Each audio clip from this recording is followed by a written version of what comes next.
Boa noite, meus irmãos, graça e paz de Jesus. Os irmãos podem tomar assento. É uma grande alegria estar aqui nessa noite. Eu saúdo cada um dos irmãos, também aqueles irmãos que estão pela live. Que Deus abençoe grandemente a vida dos irmãos nesta noite. E juntos agora vamos meditar na palavra de Deus. Aqueles que têm aí a sua Bíblia, abra comigo, seu smartphone, ou acompanhe aqui pelo nosso telão. Salmo de número 88, vamos estar lendo Salmo de número 88, nós vamos ler ali, Salmo, a gente, pelo certo, não se chama de capítulo e versículo, porque são cânticos, porém a forma de, posteriormente, muitos anos depois, quando compilaram as Sagradas Escrituras, utilizaram-se números para que fossem identificados. Então, vamos ler o Salmo 88 inteiro aqui, e eu pediria então a atenção dos irmãos para a gente juntos lermos, e vamos nesta noite estar aqui estudando este texto tão maravilhoso. Salmo de número 88, então a primeira parte diz assim: Ó Senhor Deus da minha salvação, dia e noite clamo a Ti, que a minha oração chegue à Tua presença, inclina os ouvidos ao meu clamor, porque a minha alma está cheia de angústia, e a minha vida se aproxima da morte. Já sou contado entre os que descem à cova, estou como um homem sem forças. Parte 5. Atirado entre os mortos, como os feridos de morte, que jazem na sepultura, afastados do teu cuidado, e dos quais já não te lembras. Tu me lançaste na cova mais profunda, em lugares escuros nas profundezas. Tua ira pesa sobre mim, tu me arrasaste, melhor dizendo, com todas as tuas ondas. Afastaste de mim meus amigos e me transformaste em abominação para eles. Estou preso e não posso sair. Meus olhos desfalecem por causa da aflição. Clamo a Ti todo dia, Senhor, e levanto minhas mãos a Ti. Acaso mostrarás tuas maravilhas aos mortos? Será que os mortos se levantam para te louvar? Teu amor será anunciado na sepultura, ou tua fidelidade no abismo? Tuas maravilhas serão conhecidas nas trevas, e tua justiça na terra do esquecimento?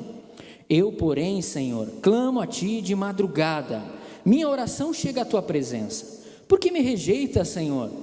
Por que escondes de mim tua face? Desde jovem estou em aflição e à beira da morte. Sob os teus terrores fiquei desorientado.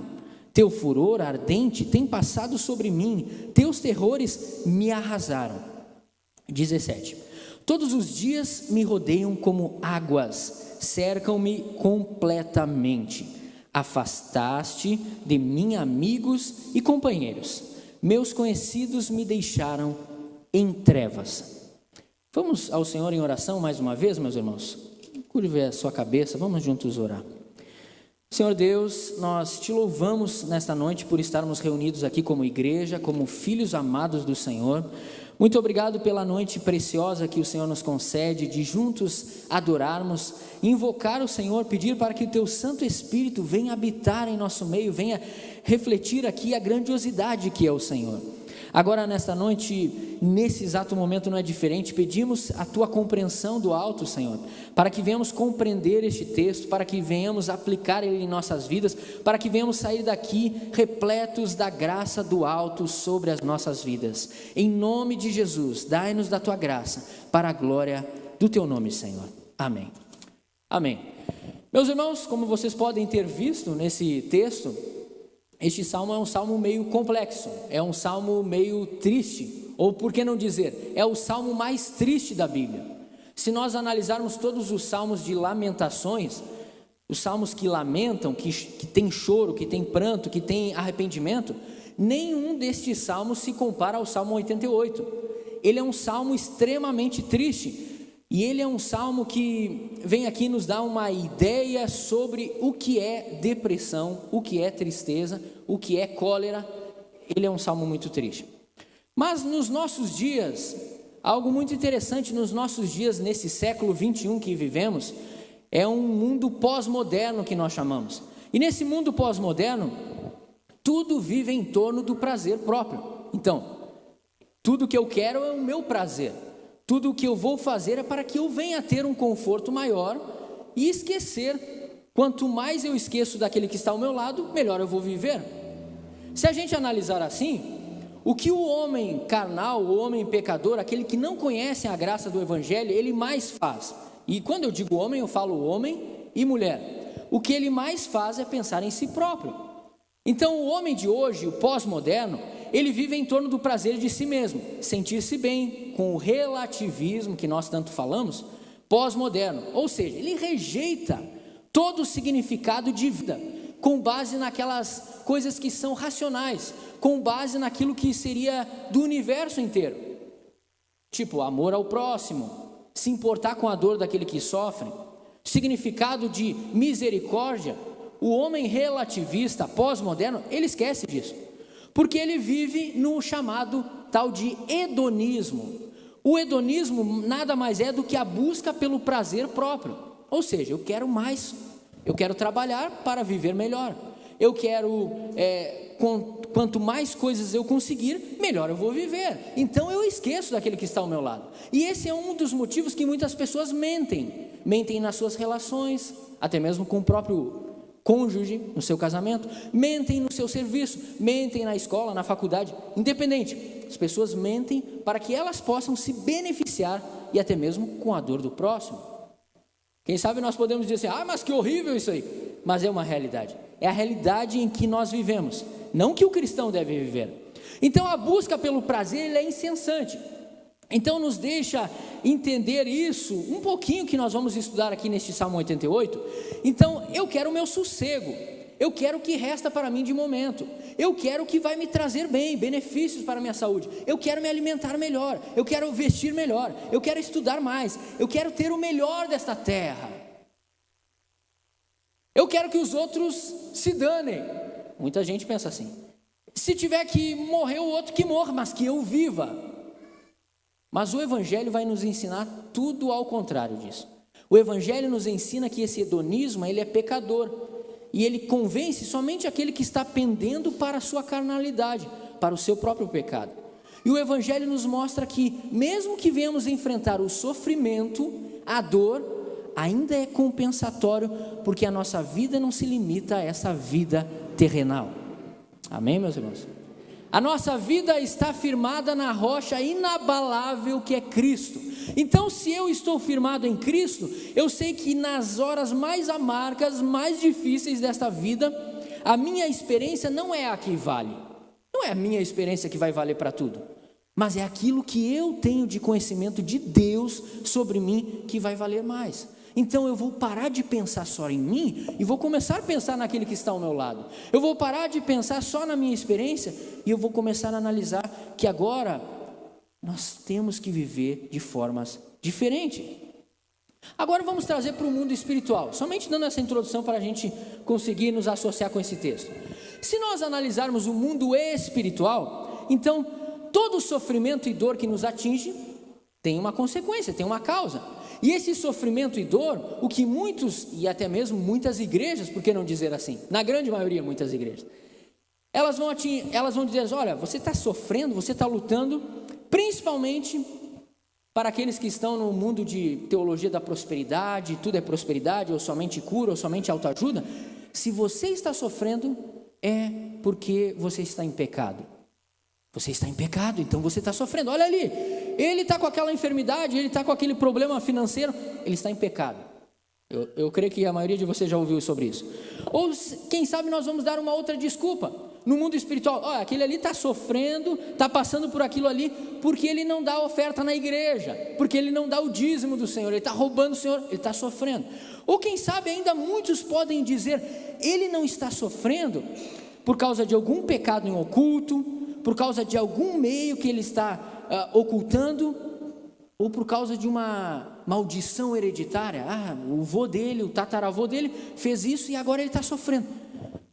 Mas irmãos, o Evangelho não ensina isso.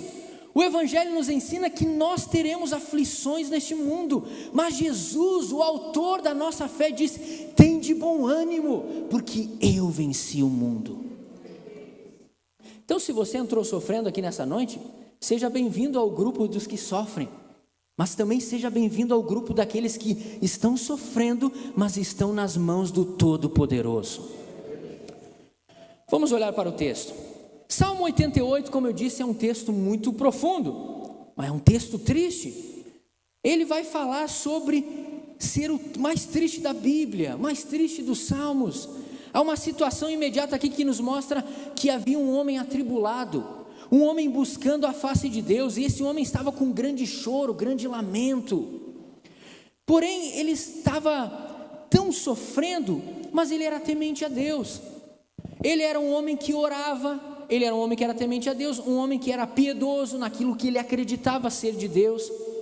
E se nós estudarmos um pouco mais, esse homem era chamado de Emã. Emã, ele era de uma linhagem que trabalhava entre os conselheiros dos reis. Se nós formos lá para 1 Reis, capítulo 4, verso 32 ou 31, se não me falha a memória, vai falar que Emã, ele era daqueles conselheiros que veio da linhagem de Davi, e agora ele era conselheiro do rei Salomão. Então pensa bem, rei Salomão foi o rei mais sábio da Bíblia. Então Emã era um homem muito sábio, porque ele dava conselhos para o homem mais sábio do mundo. Emã era um homem muito sábio, mas ele sofria. Emã também não era só um grande sábio, um conselheiro dos reis sábios, mas ele era um homem músico. Se nós analisarmos os textos de 1 Crônicas, capítulo 3, verso 6, Crônicas, capítulo 2, verso 6, capítulo 6, versículo 33, 2 Crônicas, capítulo 5, verso 12, capítulo 35, verso 15, vai falar sobre a descendência desses que estavam lá, filhos de Corá, que Emã fazia parte. Então, Emã, ele foi um esraíta, e esse esraíta era famoso por sua sabedoria, por seus conselhos e também por ser um grande músico. Ele era temente a Deus, mas nada disso impediu dele sofrer. Ele era um músico da família real dos músicos, dos coatitas. Esses músicos eram aqueles que fundaram os coros do Filhos de Corá. Então eles formaram um coro muito famoso da época, né? E esse coro que grande parte dos salmos nós vamos ouvir sobre eles, esse homem fazia parte. Então ele era um dos fundadores. Ele era inteligente, era um homem muito sábio, era um grande músico, mas nada fugiu do sofrimento deste homem. Então, se a gente começar a ler aqui, vai começar a falar que o Senhor Deus da minha salvação. Ele começa dizendo, o Senhor Deus da minha salvação. Veja bem, ele entendia o que era salvação, e ele entendia que ele servia ao grande Deus. Então o cara que seguia junto com Davi, o cara seguia junto com dando conselho para Davi e Salomão, é óbvio que esse homem tinha muita intimidade com a história do povo de Israel, com a história do grande Deus de Davi e seu filho Salomão. Então a primeira lição aqui nesta noite, e é uma frase, não uma frase de efeito apenas, mas é uma lição que eu aprendo neste texto, é que o fato de você ser cristão, temente a Deus, orar, não é garantia que você não irá sofrer, irmãos. Então, não vamos cair nessa, olha, eu não devo sofrer porque eu sou cristão, eu sou temente a Deus e eu oro. Nós iremos sofrer. Mas vem coisa boa por aí. Então, 1 e 2, nós vamos ver, Salmo 88, 1 e 2, o Senhor é Deus da minha salvação. Eu clamo a Ti de dia e de noite. Olha, um cara que estava ali, ó, na brecha, orando. Senhor, por favor, eu não deixo, é de dia, de noite, de dia, estou sempre orando. A realidade de um coração aflito, de um coração ferido, em meio à dura vida, ele não deixa de orar. Por mais que seja difícil o seu caminho, as suas lutas nessa noite, não deixe de orar. Vamos aprender com Emã, não vamos deixar de orar. Depois, na parte 3, nós vamos ler, porque minha alma está cheia de angústia. Em outras traduções diz assim, a minha alma está farta de males. Ele se aproximava da morte, enfermidades físicas, emocional, levando a um Sheol, que significava morte. Ele estava identificando aqui, olha, eu estou indo para a tumba, eu estou indo morrer. É tipo uma pessoa que está assim numa depressão tão profunda, numa dor tão profunda, que o que resta para ela é a morte. Mas ele não esqueceu, mesmo indo para a morte, que Deus é o Senhor da salvação dele, e ele vai continuar orando de dia e de noite. Então, se a gente continuar lendo o texto, vai dizer assim, ó, na parte 4: já sou contado entre aqueles que descem a cova, estou como um homem sem forças. E vai seguir: atirado entre os mortos, como os feridos de morte que jazem na sepultura. Na época das guerras, principalmente no Antigo Testamento, os homens, quando morriam, eles morriam em massas devido à guerra. Então eles pegavam os corpos dos homens, não tinha como, se eles estavam em uma terra distante, eles não tinham como trazer os corpos para as famílias que estavam em determinados vilarejos, em determinadas casas longe. Então eles juntavam aqueles corpos e de uma forma triste, mas eles entulhavam, abriam uma vala, uma valeta, entulhavam aqueles corpos, geralmente para fora da cidade onde eles estavam guerreando.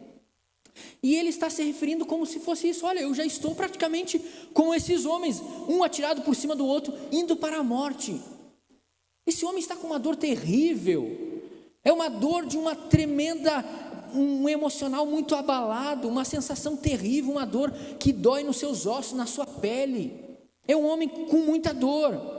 Então ele disse: eu estou cotado como esses que estão indo para lá. E se nós analisarmos no texto, ele vai dizer: tu me lançaste na cova. Ele revela um sentimento de abandono diante da morte. Sabe que a morte é um sentimento de abandono. A pessoa, quando está naquele momento de indo para a morte, é uma sensação de abandono, de sofrimento profundo. E principalmente para aqueles que não têm uma certeza de uma vida eterna com Deus. Então, só que o que é interessante nesse texto? No início ele começa falando: Deus da minha salvação. Só que agora ele parece com medo da morte. Porque ele demonstra que é a natureza humana, irmãos. A natureza do Cristo, a natureza de cada um de vocês. Mesmo perante a morte, nós tendo certeza da nossa salvação, certeza que temos esperança em Cristo, nós cambaleamos. Nós ficamos com medo da morte. Porque nós pensamos: tem muita coisa a ser feita.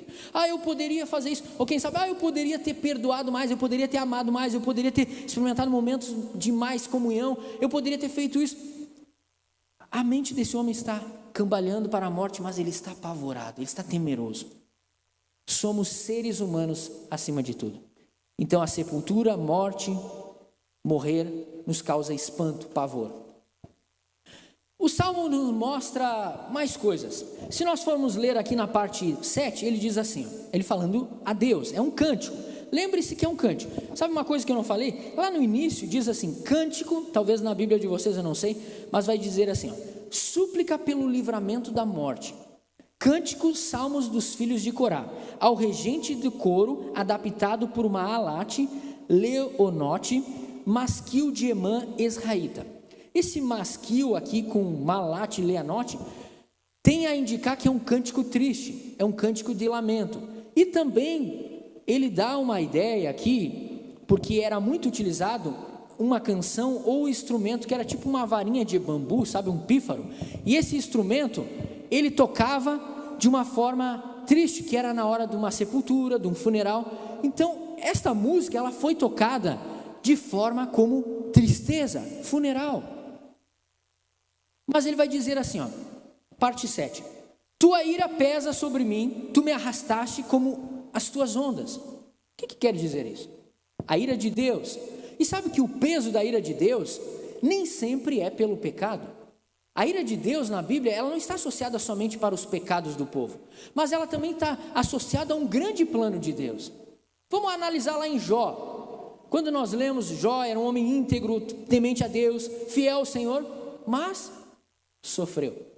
E é interessante que Emã é parecido a história um pouco com Jó. Jó, ele sofreu devido a uma lepra.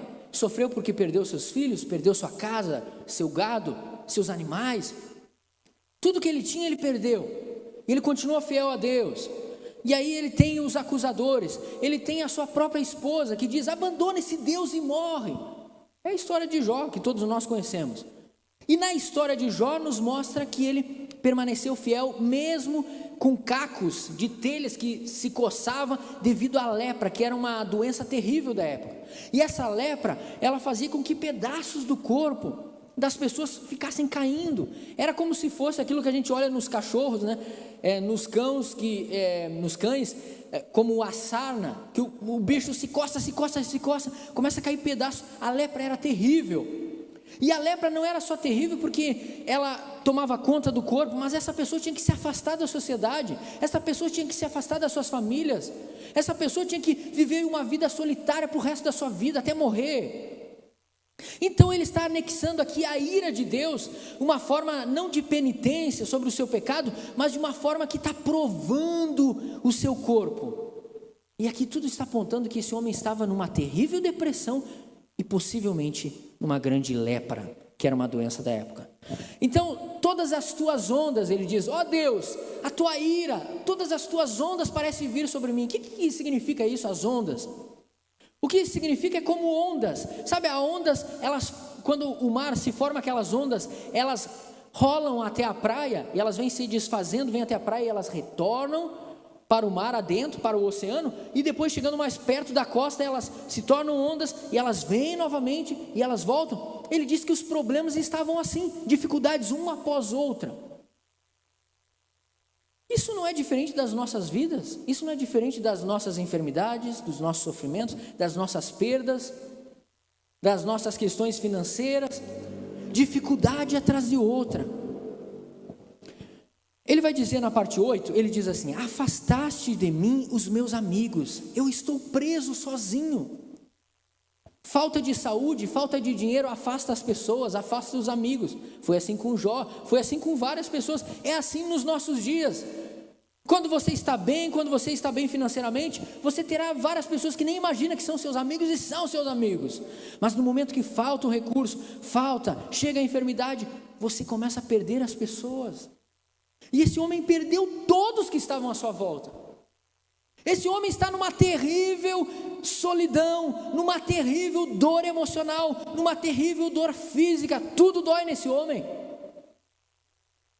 Afastaste de mim, amigos, eu estou preso. Talvez ele estava numa quarentena. Sabe essa quarentena terrível que a gente foi descobrir ela mais, foi na pandemia, de se afastar de todo mundo, que não poderia visitar, não poderia trabalhar, não poderia isso. Esse homem estava numa quarentena devido, talvez, à sua lepra, devido à sua situação física. Ele estava deplorável. E ele vai seguir dizendo, 9, os meus olhos desfalecem por causa da aflição. Clamo a ti todo dia. Senhor, levanto as minhas mãos a ti.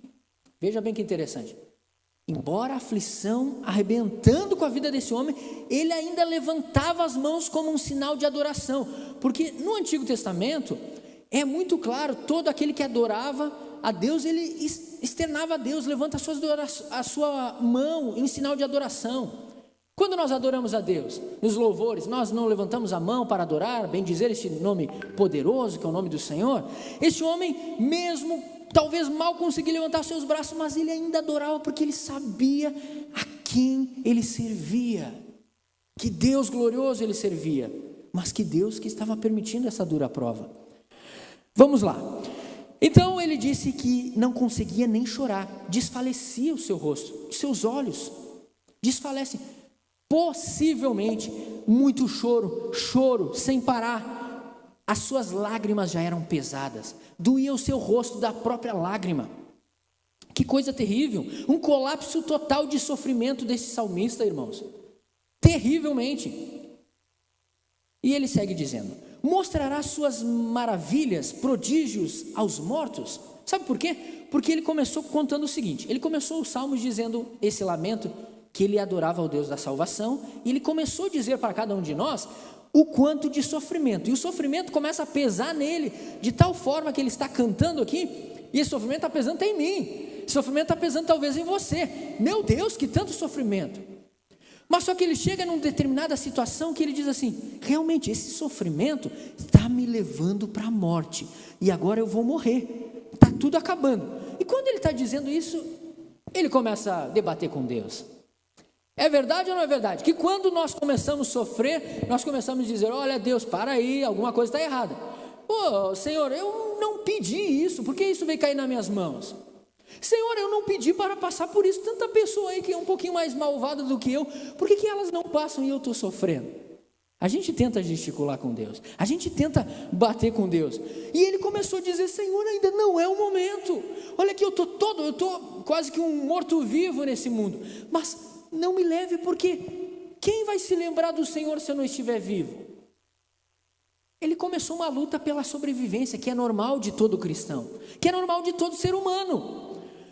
Nós não queremos morrer. Aqueles que querem morrer estão numa tremenda, profunda, talvez depressão. Ele estava numa depressão, mas ele não queria morrer. A depressão talvez dele era um pouco diferente da querendo a morte.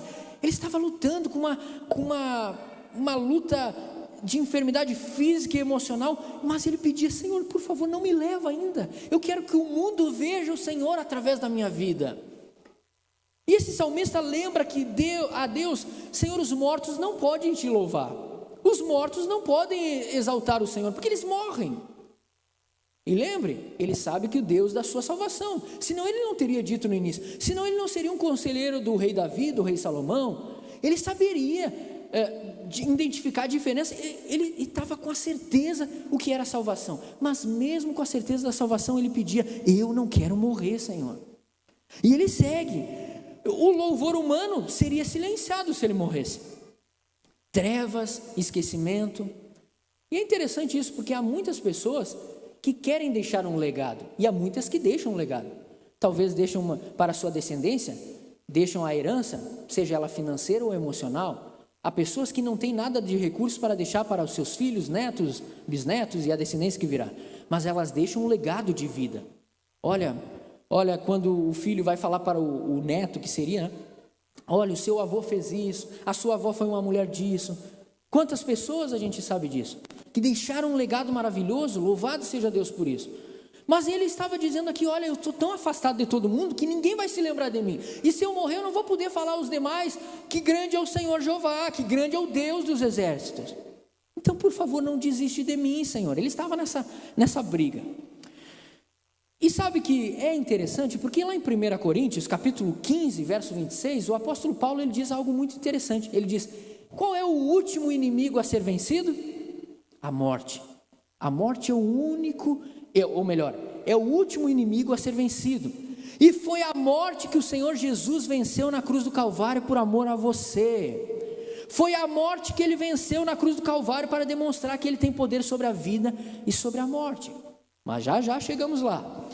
Continuando nesse texto, irmãos, então o não dele parece que era porque ele ainda deveria falar para as outras pessoas sobre a bondade de Deus. Senhor, se o Senhor me arrancar desta terra, os mortos não podem testemunhar. E nesse fato é uma grande verdade. Quem vai testemunhar se os crentes calarem as suas bocas? Se os crentes ficarem quietos? Se aqueles que testificam de Deus pararem de falar de Deus? Serão como mortos espiritualmente, e aqui está se referindo a alguém que seria morto fisicamente. Ele não poderia mais falar. Mas esse texto também está falando conosco. Se a gente ficar calado e não, pelo menos não gesticular em nossa oração: Senhor, usa-me, mesmo nas minhas dificuldades, eu quero falar mais de Ti, eu quero comunicar mais do Teu Evangelho, nós seremos como mortos espiritualmente. Então a bondade desse Deus, ele rogava essa bondade, ele não queria que esse Deus deixasse ele morrer. Verso 13 ao 18, vai dizer assim: eu, porém, Senhor, clamo a Ti, de madrugada a minha oração chega à Tua presença. Veja bem, ele está reclamando que não está tendo resposta de Deus, mas ele está convicto que a oração chega no trono de Deus. Meus irmãos, nem sempre a resposta é como que nós queremos, nem sempre a resposta vem no momento certo que nós desejamos, mas isso não impede que a nossa oração chegue no trono de Deus. Deus está no trono, governa o universo e está atento ao nosso clamor. Então ele disse: certeza que Deus nos ouve. Há uma diferença de angústia aqui, e aqui o texto, ele salta, pelo menos para mim, ele salta de uma forma tão grande. Há um sofrimento, um homem sofrendo muito, indo para a morte, pedindo para não morrer, mas está terrivelmente com enfermidade, com uma depressão, mas ele está dizendo: não quero morrer, não quero morrer. E quando chega aqui, ele diz assim: eu porém, talvez outro texto possa ser diferente, mas ele dá uma ênfase aqui: eu porém, opa, para aí, eu não estou falando dos demais, mas eu, Emã aqui, o Senhor, eu clamo a ti, eu estou clamando a ti, de dia, de madrugada, melhor dizendo, minha oração, ela chega à tua presença. A certeza que Deus nos ouve, a certeza que possa acontecer o que vier para acontecer, vai acontecer o que for para acontecer, o mundo pode virar de cabeça para baixo, o Brasil, o mundo, eu não sei, mas Deus está com seus filhos, Deus está conosco, isso é maravilhoso. Esse homem está indo para a morte, mas ele reconhece: o Deus Todo-Poderoso está comigo. Eu consigo imaginar um pouco da aflição desse homem, o coração quebrado, o homem sofrendo, mas Deus está comigo. Quantos irmãos ao redor do mundo sofrem? Quantos irmãos sofrem de enfermidades que podem dizer assim: olha, essa enfermidade vai te matar, e o outro diz: olha, essa enfermidade não vai te matar, mas há algo que está fazendo pode te matar.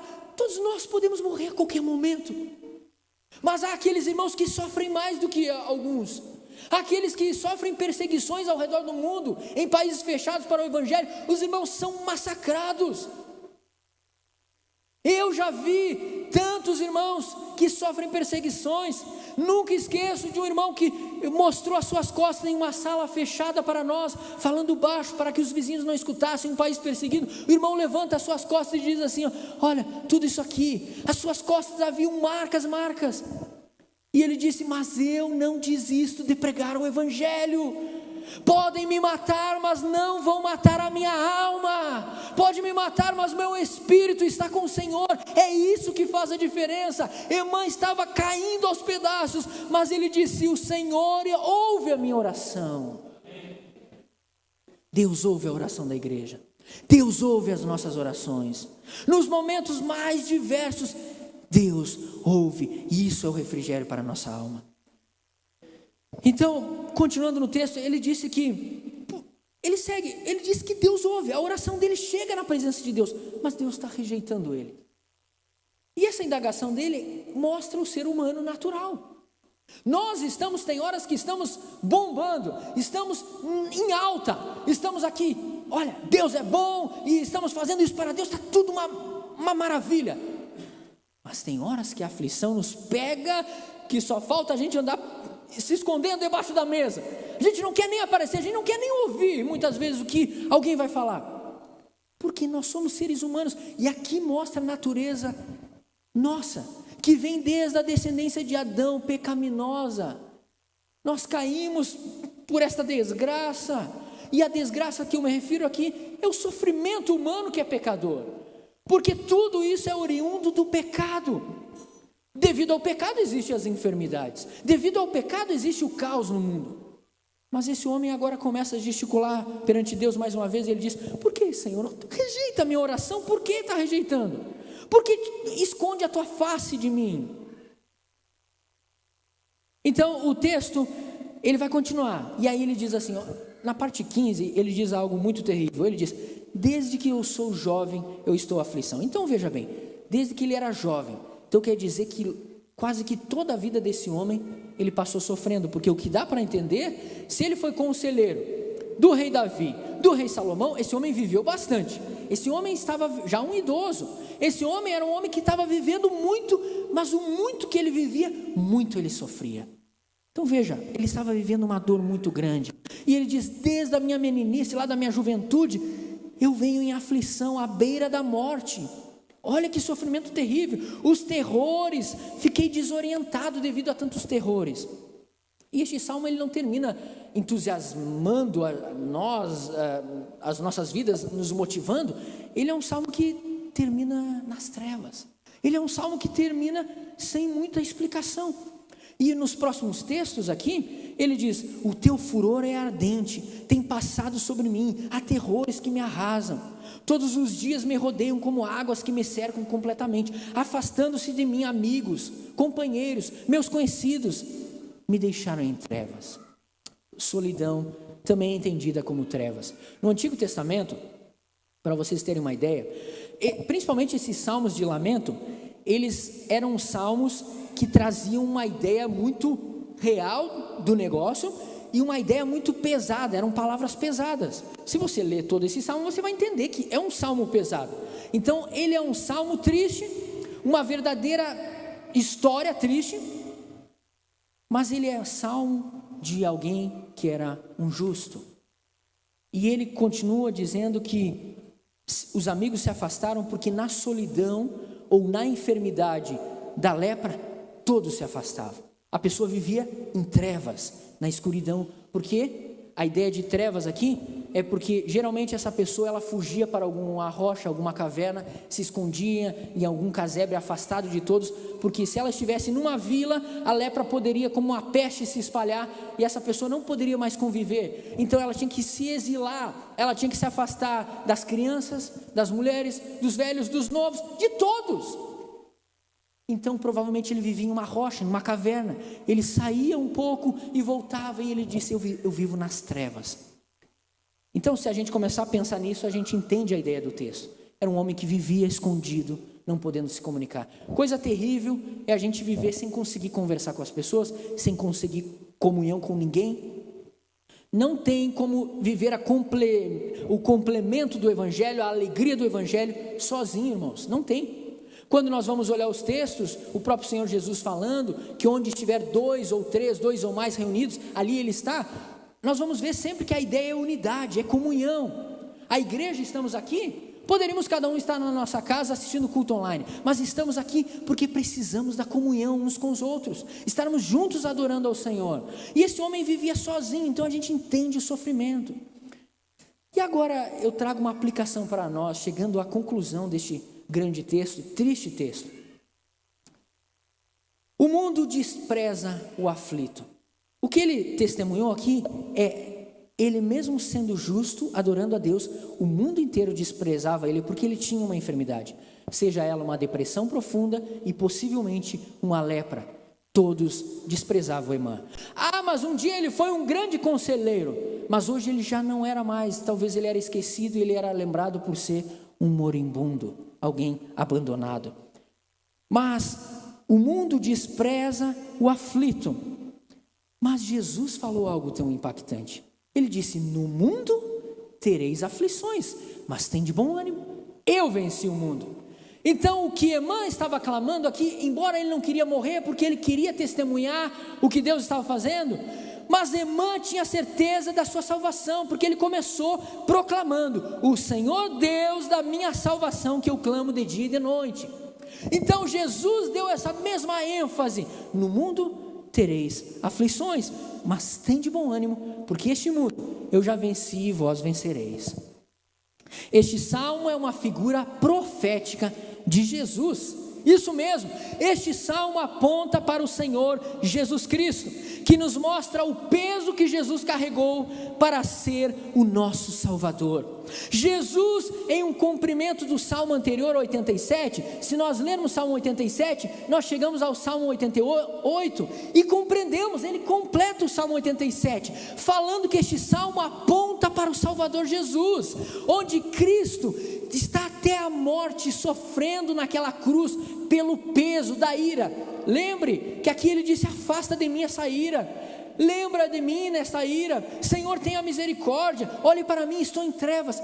Cristo quando estava na cruz, ele estava em trevas, irmãos, ele estava naquela cruz derramando seu sangue, e lá naquela cruz com a coroa de espinhos na sua testa, com os pregos nas suas mãos, nos seus pés, ele estava sofrendo, ele estava pensando em cada um de nós, e no momento que ele poderia dizer, afasta de mim esse cálice, o que tinha no cálice?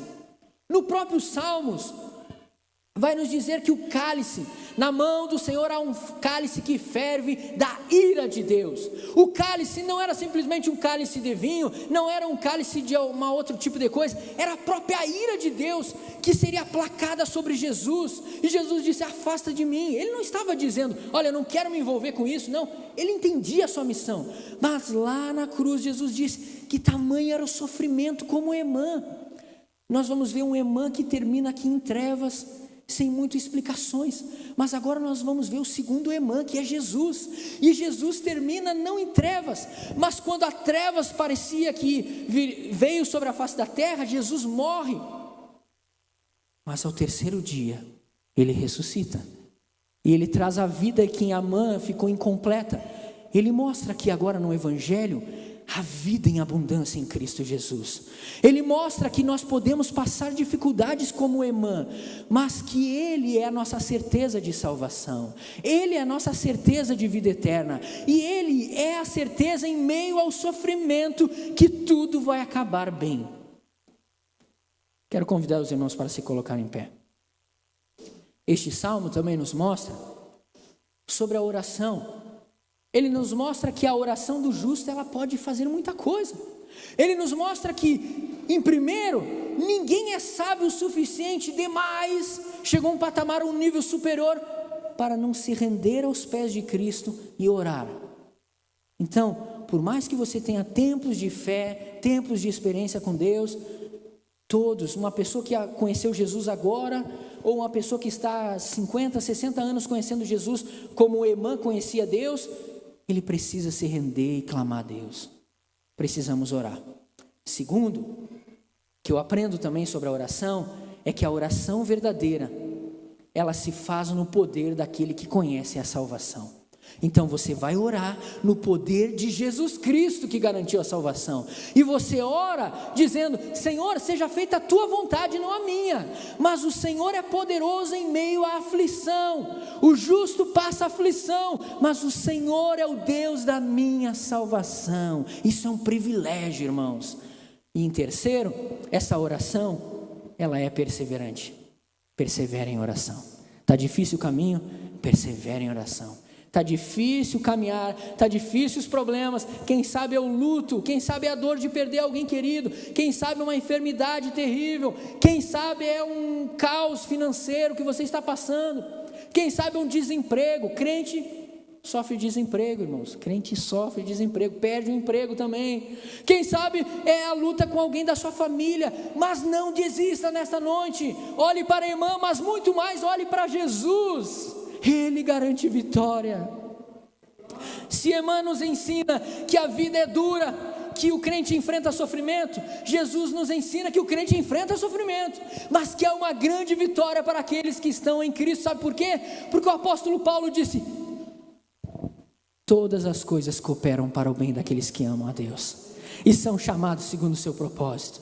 Então nós somos mais do que vencedores no sofrimento também, nas enfermidades, nas lutas, nas provas. Somos mais do que vencedores por Cristo que nos amou, e esse é o grande alicerce nesta noite para cada um de vocês. Saia daqui com a certeza. Olha, o Christian falou lá sobre um Salmo 88, que é o mais triste da Bíblia, fala de um sofrimento de um homem que mostra que realmente nós sofremos, mas o Christian também falou que Jesus é o segundo Emã, e no segundo Emã há satisfação por completo. No segundo Emã a gente entende por que o sofrimento, e no segundo Emã, que é Jesus Cristo, o nosso Salvador, nós entendemos que seremos vencedores. E por mais que sofremos nessa terra, nada pode se comparar com o peso de glória que Deus tem oferecido e preparado para cada um de nós. Então você já não está desse lado do perdedor, você está do lado do vencedor, você está do lado de Cristo. Isso é a maior maravilha de tudo. Podemos perder nosso corpo físico, podemos ficar enfermos, podemos perder tudo, mas não podemos perder o Cordeiro Santo. Ele é superior a tudo. Curva a sua cabeça comigo nesta noite, vamos orar. Senhor, nós te agradecemos por esta palavra, te agradecemos porque Jesus disse: sem mim nada podeis fazer. Não há nada que nós venhamos fazer que pode ser superior à sensação de ser aceito por Cristo e viver em meio ao sofrimento, mas com Cristo. Senhor, eu sei que o sofrimento é terrível, eu sei que há muitos irmãos aqui nesta noite que estão sofrendo, alguns chegaram sem forças aqui, Mas eu peço ao Senhor, dê ânimo novo nesta jornada, dê um renovo espiritual para os meus irmãos, estenda a mão para o coração aflito, estenda a mão para aquele que está com, quem sabe, o seu semblante entristecido pelos problemas da vida. Ó Deus, há tantos problemas, mas o Senhor é realmente aquele que conforta o nosso coração, nos dá fé, nos dá ânimo, nos dá uma nova vida, uma nova caminhada. Nesta noite, Jesus, eu peço, estenda a sua mão em nosso sofrimento, mas que nós não venhamos deixar de ficar, mesmo perplexo, mas de ficar confiante, que na oração nós temos perseverança no Senhor, que na oração nós temos a certeza da nossa salvação, que através da oração nós vamos clamar ao Todo-Poderoso e Ele vai nos ouvir e vai responder em meio ao nosso sofrimento. Ajuda os meus irmãos, abençoa a tua igreja, abençoa a nossa semana e que possamos ter certeza que Jesus é o nosso maior conforto em todas as horas das nossas vidas. Glorifica o teu nome, porque tu és Rei e Senhor dos senhores, sobre o céu, sobre a terra, sobre todas as coisas. Nós te louvamos e te agradecemos, Senhor. Bendito seja o Senhor.